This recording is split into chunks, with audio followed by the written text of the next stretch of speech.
홀란드 뭐 얘기를 하면 바이에른 뮌헨하고 경기가 40분만 했으니까, 전반전 40분, 후반전 40분 했으니까 딱 40분만 뛰고 나왔거든요. 홀란드가 전반전 뛰고. 근데 40분만 봤는데도 홀란드가 맨시티에게 줄 수 있는 이점들이 너무너무나 많다. 첫 번째는 득점력이죠. 골 결정력. 이걸 이제 홀란드가 보완을 해줄 수가 있는 건데, 뭐 특히나 이 맨시티가 늘 챔피언스 리그에서 부진을 겪는 이유 중 하나가 공격수들의 이제 결정력이 부족하다. 이런 것이었고, 이제 그런 문제 때문에 제주스와 스털링에 대한 비판이 많았잖아요. 그 선수들이 공격 라인에 뛰는데 결정력이 그렇게 뛰어나지 않다 보니까 그 두 선수가 결정만 지어줬으면 챔피언스 리그 우승도 하고 이런 가능성이 충분했는데 결정을 못 짓는다.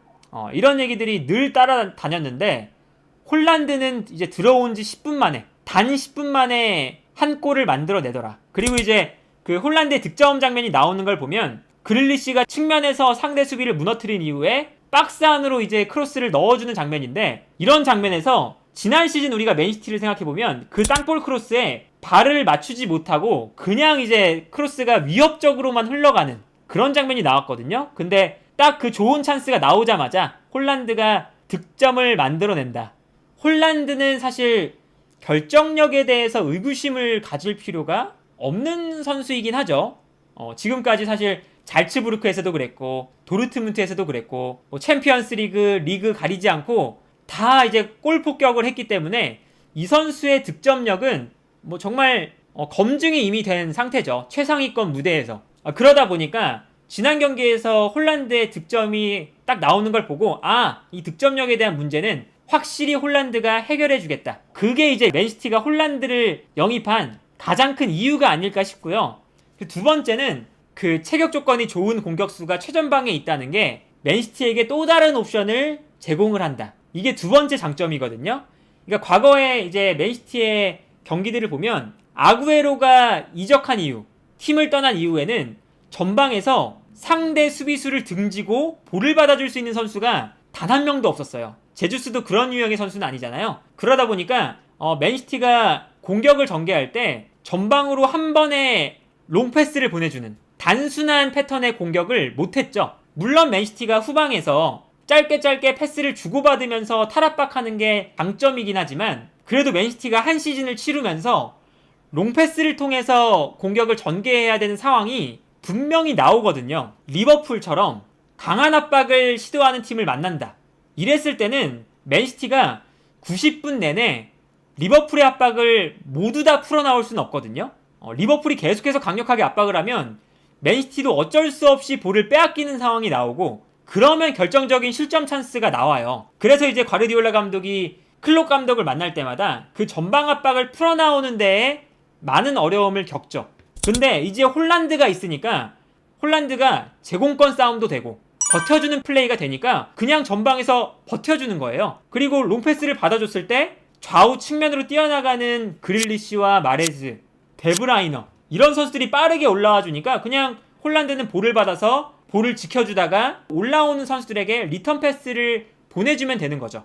그렇기 때문에 이 맨시티는 빌드업 할 때 정말 완벽한 팀이 되는 거죠. 후방에서 짧게 풀어나오는 플레이는 맨시티가 지금 전 유럽 무대에서 최고로 잘하는 팀이고, 여기에 더해서 중간중간 롱패스까지 섞어서 빌드업을 할 수가 있다. 그렇기 때문에 이 과르디올라 감독이 후방 빌드업을 할 때 정말 다양한 패턴이 생긴다.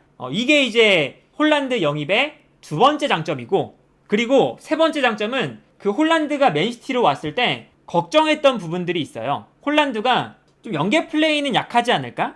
그래도 메시나 질라탄이나 이렇게 이 볼을 세밀하게 다루는 최전방 공격수들처럼 그 정도의 연계 플레이는 좀 부족하지 않나, 요런 이제 이야기들이 있었잖아요. 근데 주말 경기에서 보면요, 전혀 그런 문제 없습니다. 홀란드가 그냥 볼을 잘 차는 선수인 거예요. 그래서 홀란드가 전방에 있다가 그릴리시가 패스해주면 패스를 받아서 뛰어들어오는 데브라이너에게 다시 패스를 내주고, 그리고 이제 마레즈가 측면에서 홀란드에게 패스를 주고 뛰어나가면 홀란드가 그냥 연계 플레이 해주면서 볼을 받아서 내주는 그런 패스들도 계속해서 나오고, 특히나 어떤 플레이들이 많이 나왔냐면 그릴리시 쪽에서 공격이 전개될 때 바이에른 뮌헨 수비수들이 그릴리시 쪽으로 많이 모여들었단 말이에요. 그러면 그때 중앙에 있는 홀란드에게 패스를 보내주고 홀란드가 수비수를 둥지면서 볼을 지켜내고 그 이후에 반대편에 있는 마레즈에게 한 번의 패스, 이게 되는 거예요. 그래서 사실 지난 시즌 이제 맨시티의 공격 작업 중에 가장 특징 중 하나가 이 마레즈에게 공간을 만들어주는 거였거든요. 그래서 마레즈가 볼을 잡은 이후에 왼발로 접고 슈팅을 때리는 그러한 패턴이 이제 맨시티의 약속이 되어 있는 패턴 플레이예요. 그래서 지난주 경기에서는 홀란드가 중앙에서 볼을 받고 여기서 반대편으로 방향 전환을 해주더라. 홀란드가 직접. 마치 케인이 하는 플레이처럼 홀란드가 반대편으로 전환하는 패스도 아주 좋다는 걸 지난 경기에서 보여줬기 때문에 홀란드의 연계 플레이도 그렇게 문제가 되지는 않을 것 같다. 일단 그런 생각이 또 들었고요. 그리고 마지막으로 인상적이었던 건 홀란드가 기본적으로 제일 잘하는 플레이가 수비 뒷공간으로 침투하는 플레이죠. 홀란드가 수비 뒷공간으로 계속해서 침투에 들어가는데 뭐 침투에 들어갈 때 데브라이너나 뭐 그릴리시나 마레즈나 홀란드를 향해서 패스를 보내주고 홀란드가 빠르게 침투에 들어가면서 볼을 잡아주는 장면. 특히 이 바이에른 뮌헨의 수비수들과 스피드 경쟁에서 승리하면서 그리고 몸싸움에서 승리하면서 뒷공간으로 침투에 들어갔을 때 패스를 받아주고 상대 수비 라인을 무너뜨리는 역할을 지난 경기에서 잘해줬고요. 그리고 워낙에 홀란드가 뒷공간 침투가 무섭다 보니까 이 수비 라인이 자연스럽게 뒤로 물러납니다. 근데 수비 라인이 뒤로 물러나니까 수비 라인 앞에 공간이 크게 생기는 거예요. 그래서 데브라이너가 볼을 잡을 수 있는 공간, 혹은 그릴리시가 중앙으로 들어와서 볼을 잡을 수 있는 공간, 뭐 마레즈가 중앙으로 들어와서 볼을 잡을 수 있는 공간, 수비 라인 앞 공간을 홀란드의 공간 침투가 만들어낸다. 이것 또한 홀란드의 장점이 아니겠나, 이런 생각이 들었습니다. 그래서 뭐 경기 장면을 보셔도요, 홀란드가 전방으로 뛰어들어가고 있죠. 정말 무섭게 뛰어들어가고 있죠. 그러니까 바이에른 뮌헨 수비수들이 홀란드를 따라갈 수밖에 없어요. 근데 그렇게 되면 요 수비라인 앞 공간에 자연스럽게 공간이 생기게 되는 거죠. 그래서 마레즈가 이 상황에서 너무나 쉽게 달려가는 홀란드에게 패스를 보내줄 수도 있고, 아니라면 패스를 보내주지 않고 중앙으로 접고 들어오는 플레이도 가능하다. 중앙에 넓은 공간이 생겼으니까. 그렇기 때문에 이 홀란드의 영입은 정말 여러모로 이 맨시티에게 아주 큰 장점을 줄 수 있는 선수고, 다음 시즌에 사실 홀란드는 어마어마한 기록을 세울 가능성도 있다.